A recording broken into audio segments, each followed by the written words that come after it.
Hello guys, welcome to my YouTube channel. Meron tayong gagawin ngayon guys, isang Redmi Note 8. Ang problema, bloated na po yung battery. Ayan, umikot na po yung cover sa likod. So, may dalawang dahilan kung bakit lumulobo ang battery guys. Pwedeng luma na. Ang isa, yung nag-overcharge, naiiwan sa charger na magdamag. So, yun din po isang dahilan. So ngayon ang gagawin ko, dahil wala po akong available na battery, so, magko-convert na lang ako. Dahil meron po akong spare na battery ng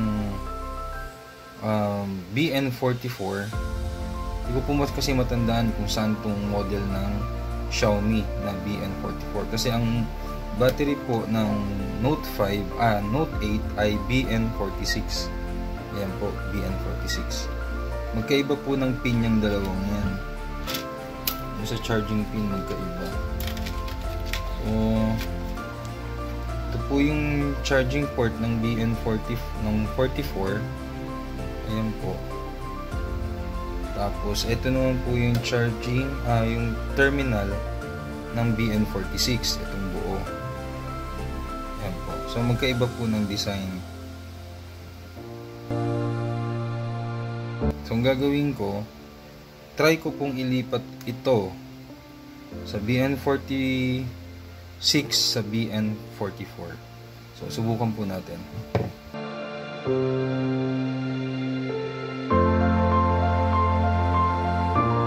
So, yan guys.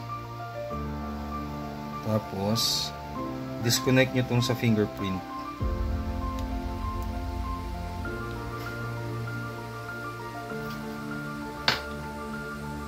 Gamitin ng tweezer. Tapos check nyo lang kung may bolt ba to o wala. So wala. Angat nyo na lang ng daliri. Ayan guys.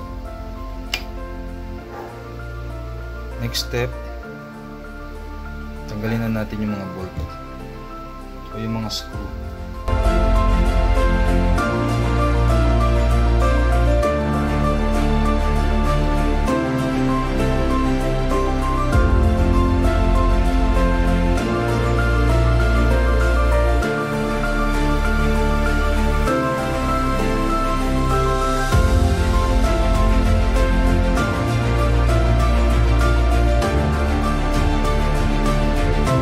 Disconnect lang po natin yung battery.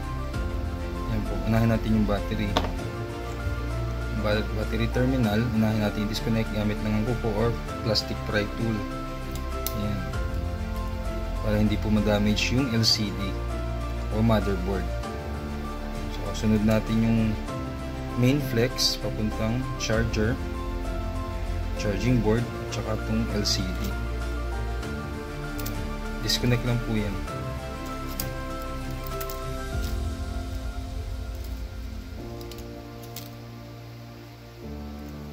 Tsaka po natin iangat yung battery na luma.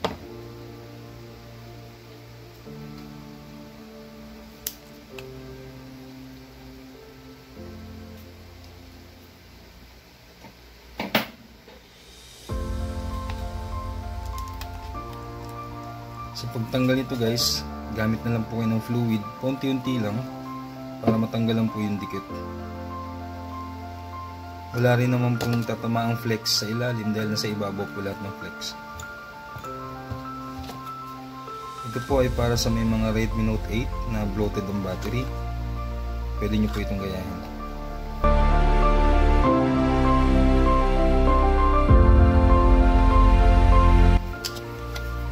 Ayan guys, lumobo na talaga guys.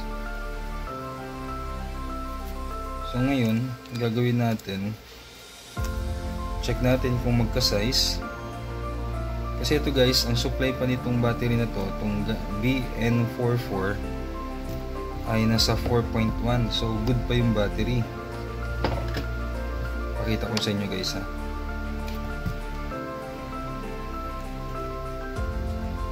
Dahil wala naman pong paggagamitan, i-convert ko na lang po.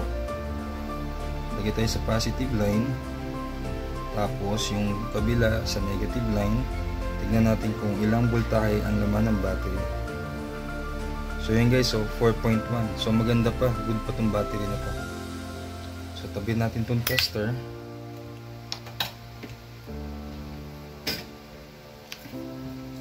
Gawin natin, pagpapalitin lang po natin yung terminal nitong dalawa kasi magkaiba po yun ang battery terminal.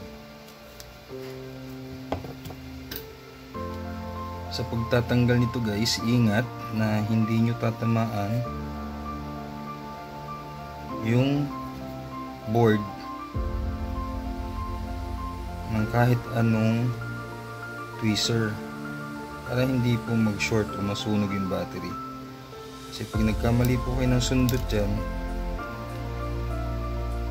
susunog yung battery.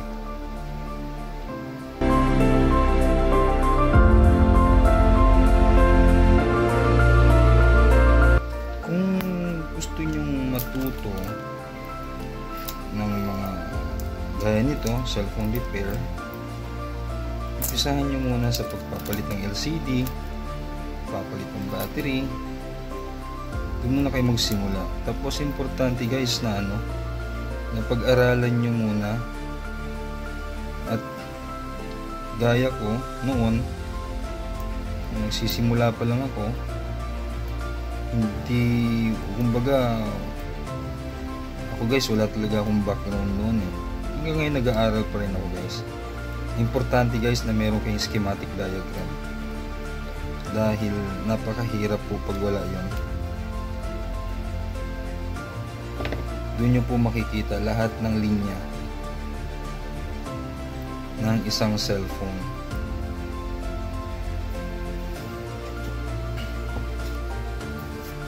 So check natin kung pareho din ng distance yung positive and negative pole nitong lumang battery na lumuob po. Kaya buksan din natin to.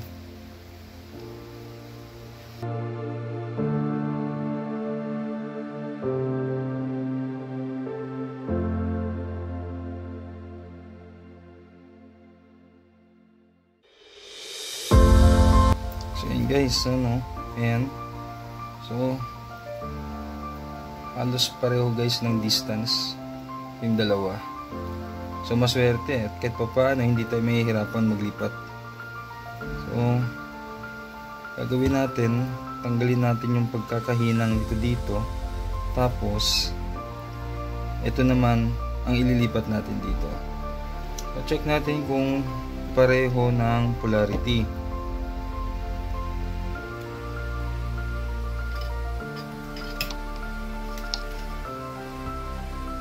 Hanapin natin yung negative at saka positive. Check natin. So 3.8 yung luma, 3.8 tama na dito yung positive. So check natin kung dito rin ang positive nito. So pareho guys.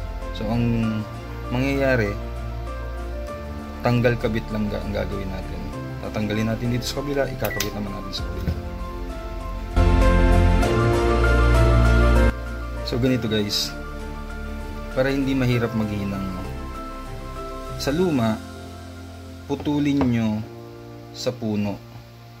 Yan, putulin nyo yung connection sa pinakapuno. Dito naman sa ipapalit nating battery, ang puputulin naman natin dito sa malapit sa board para i-overlap na lang po natin ang paghinang. So ganito ang gagawin natin guys. Ito yung luma, puputulin ko sa pinakapuno.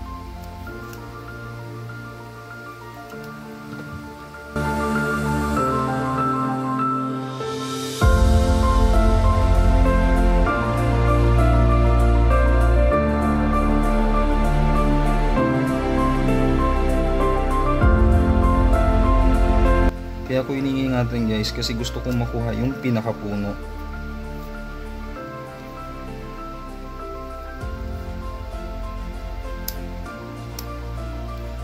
So yun na talaga yung pinakapuno guys. Putulin natin to. Yan. Tapos Tapos dito tayo sa kabila magputol naman.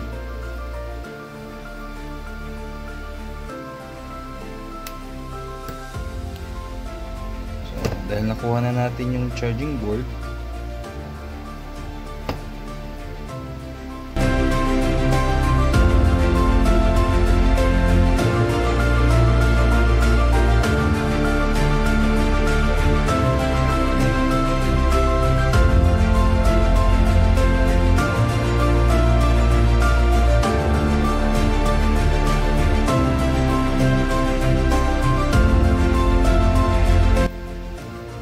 tanggalin naman natin guys dito, no?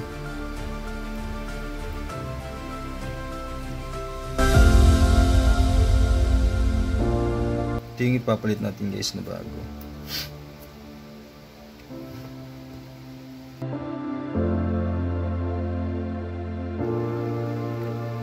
Putulin natin sa pinaka malapit sa board.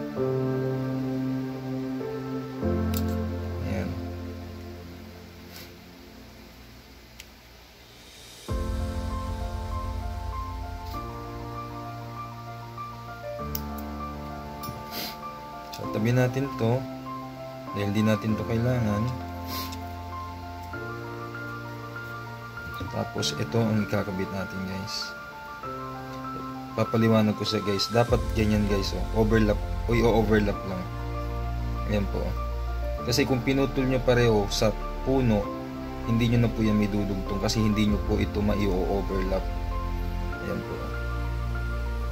Kaya ang ginawa ko, pinutol ko sa puno yung isa, tapos yung isa pinutol ko sa malapit sa board para pag dinikit natin, i-overlap na lang po natin, ipapatong na lang natin. So ganun. Ganun lang yun guys. Ganun lang kasimple.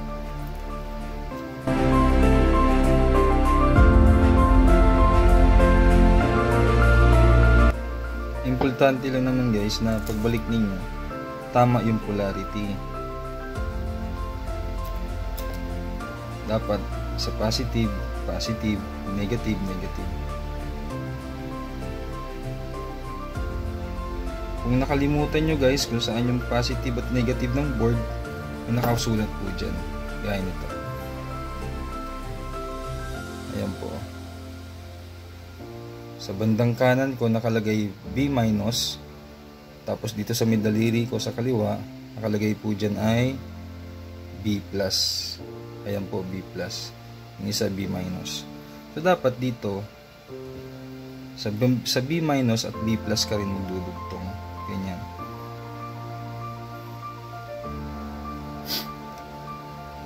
Para hindi mahirapan magkabit, buka muna tayo ng panghinang.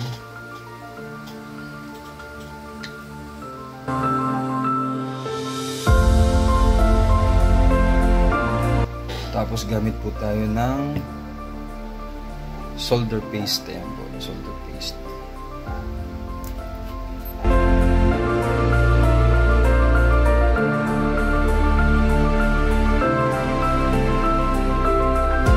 Itong paste na gamit ko guys, maganda to eh. Ginagamit sa pagre-reball. Ito po yun. Madaling tunawin. So ayan. Patong natin ng ganyan. Tsaka natin iinitin.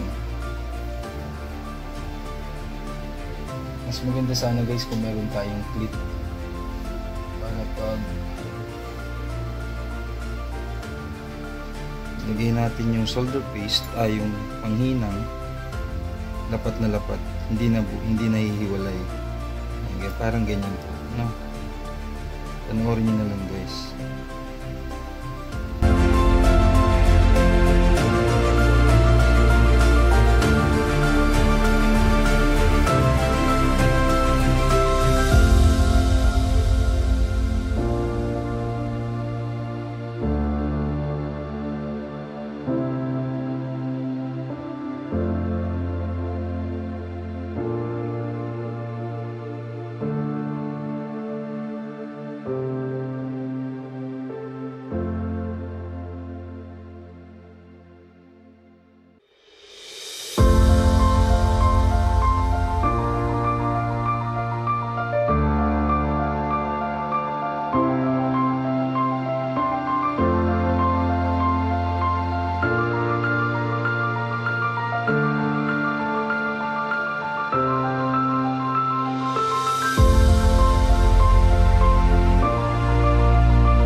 na guys, na ikabit ko na yung charging port na galing sa lumang battery at ikinabit ko dito sa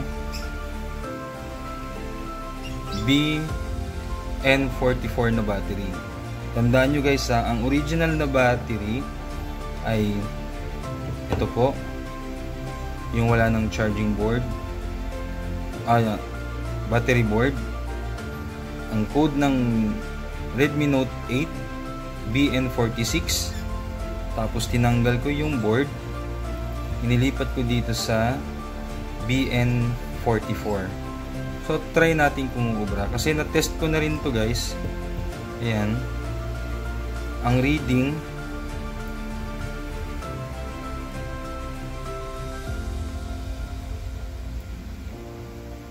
ng battery ay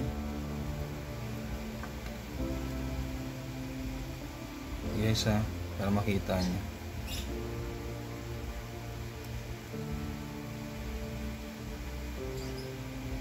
.1. So maganda yung pagkakadikit natin. So ngayon, ang gagawin ko, try ko na lang kung mag-fit dun sa housing. Pero bago nyo gawin yon, balutan nyo muna to para ito hindi dumikit sa frame. Ayan po, yung hininang dapat mabalot po yan para hindi to mismo didikit dito sa frame, kasi metal po yung frame na yan.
Guys, try natin kung mag-fit.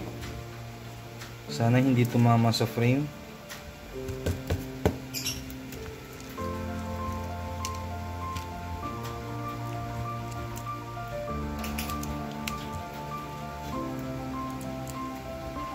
So konting hilot na lang guys, kasi medyo matangkad yung battery na ipapalit ko o ipinalit ko.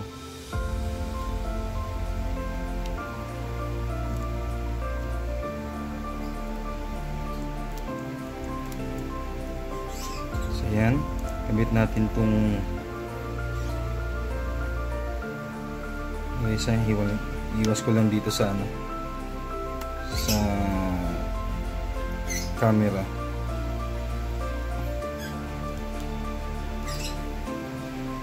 So ayan, kabit na natin yung LCD.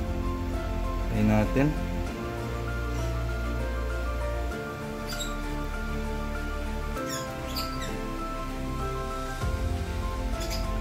Medyo makapal nga yung battery guys. Subok lang.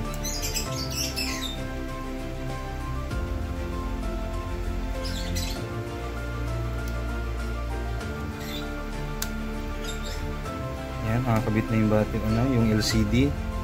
Kabit naman natin itong main flex.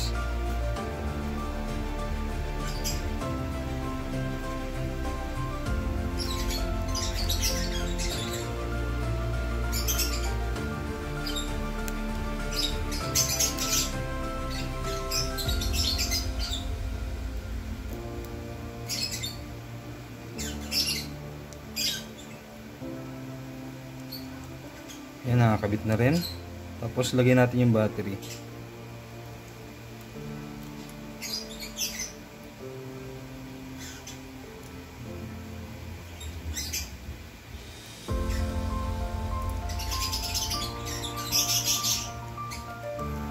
So yan, try natin i-on. Charge muna natin, try natin i-charge. Kung magcha-charge. Pag nag-charge ito guys, successful yung gawa natin. Conversion.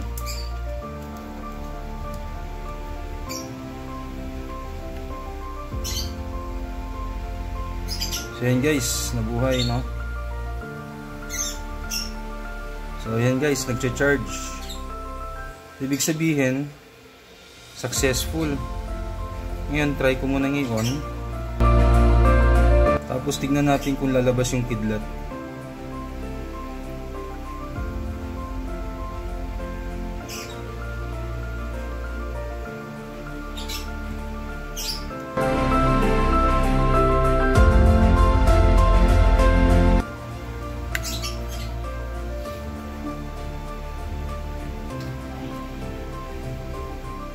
So yan guys, nagcha-charge. So successful. Importante nag-charge.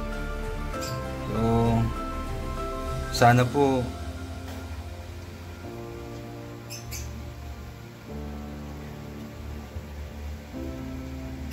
so yan guys, lumabas yung charging na logo.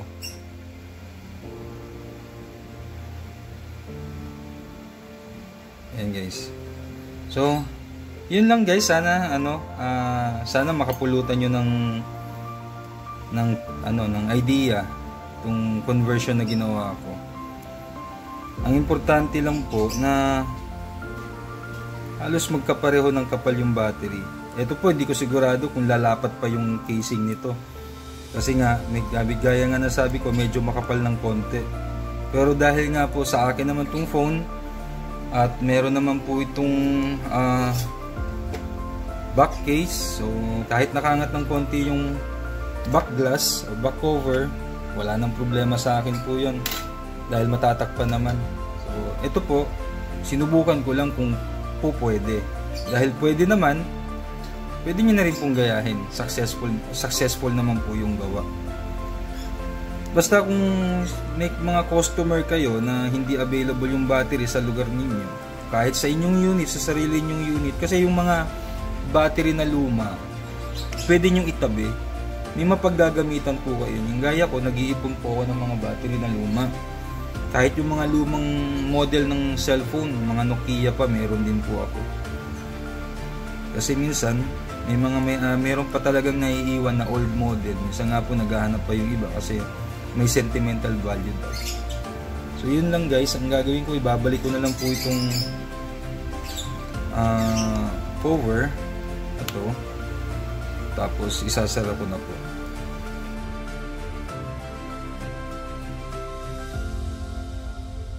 So hindi ko napapahabain guys yung video ko. Importante, nagawa at napagana. Pero gaya na sabi ko, sa akin naman po itong phone, okay lang. Para sa akin, okay lang. Total, meron naman pong back case. Hindi na masyadong halata. Importante, may magagamit po akong phone. Kasi yung mga importanteng data po, nandito po sa phone na to. So yun guys, sa mga hindi pa po nakasubscribe, please subscribe, like, share, and hit the notification bell po para updated po kayo sa mga bago pa pong i-upload na mga videos. Maraming salamat po.